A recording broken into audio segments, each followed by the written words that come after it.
EVM VVPAT प्रकरणात आज supreme court देणार निकाल। सुप्रीम कोर्टाने या प्रकरणात दाखल झालेल्या याचिकांवरचा निकाल राखून ठेवला होता।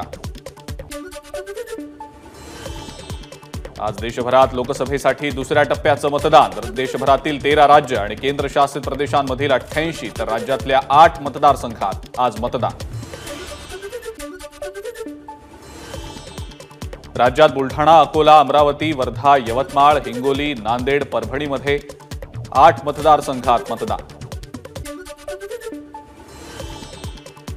केरळमधल्या वायनाड मतदारसंघामध्ये देखील आज मतदान। राहुल गांधींच्या विरोधात वायनाडमध्ये भाजपचे के सुरेंद्रन आणि सीपीआयच्या अॅनी राजा रिंगणात। राज्यातल्या लोकसभा निवडणुकीच्या चौथ्या टप्प्यासाठी एकूण 447 उमेदवारांचे 618 अर्ज दाखल। उमेदवारी अर्ज दाखल करण्याचा काल होता शेवटचा दिवस। राज्यात लोकसभा निवडणुकीमध्ये अखेरच्या टप्प्यातल्या मुंबई, ठाणे आणि नाशिकमधले उमेदवारी अर्ज भरायला आजपासून सुरुवात। मुख्यमंत्री एकनाथ शिंदे आज शिर्डी दौऱ्यावर। महायुतीचे उमेदवार सदाशिव लोखंडे यांच्यासाठी मुख्यमंत्री बैठका घेणार।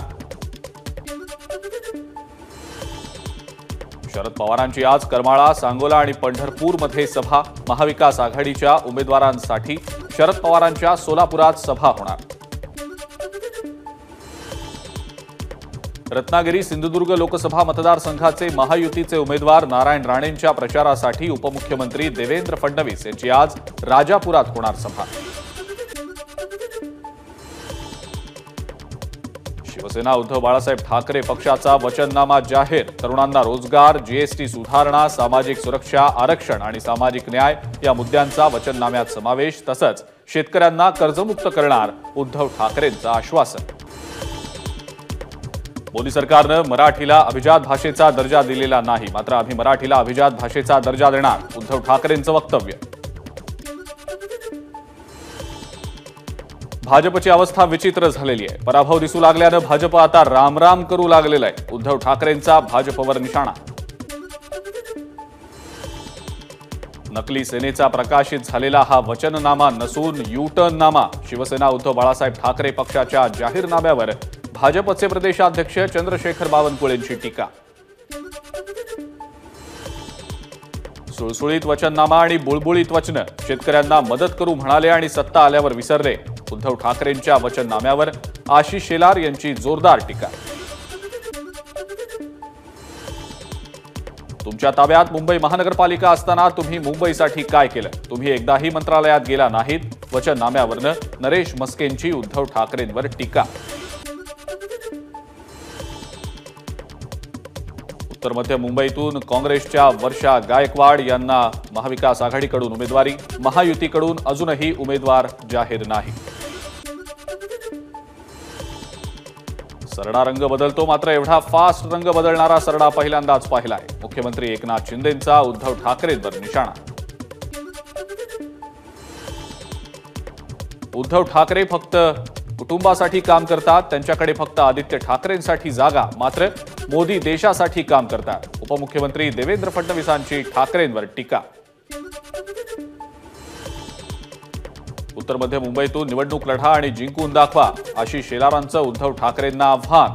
उत्तर मध्य मुंबईतून ठाकरे उभे राहिल्यास शेलार यांची लढण्याची तयारी।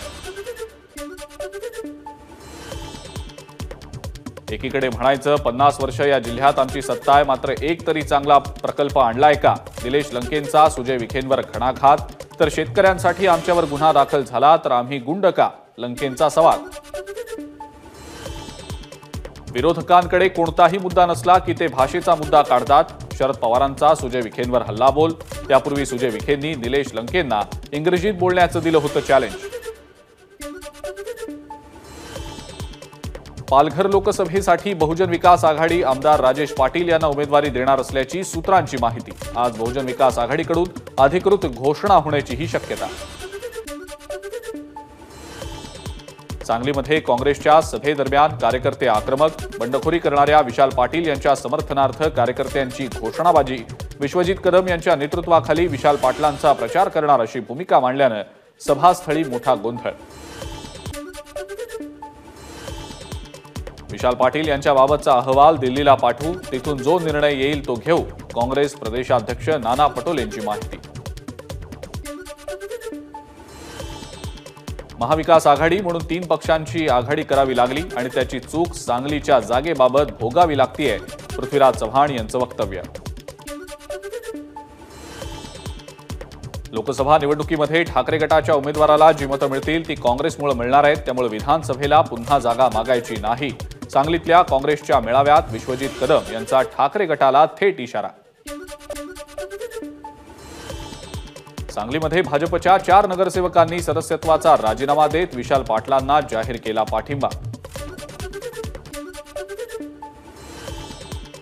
आगामी विधानसभेच्या निवडणुकीच्या वेळेला मुख्यमंत्री एकनाथ शिंदेंना भाजप महायुतीमध्ये देखील घेणार नाही, भास्कर जाधव यांचा दावा.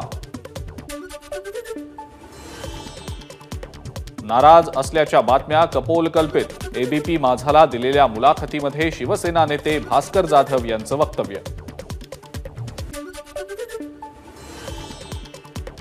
शरदचंद्र पवार पक्षाचा जाहीरनामा हा पुरोगामी विचारांचा जाहीरनामा. पुढचे 10 वर्ष डोळ्यासमोर ठेवून हा जाहीरनामा प्रसिद्ध केलाय.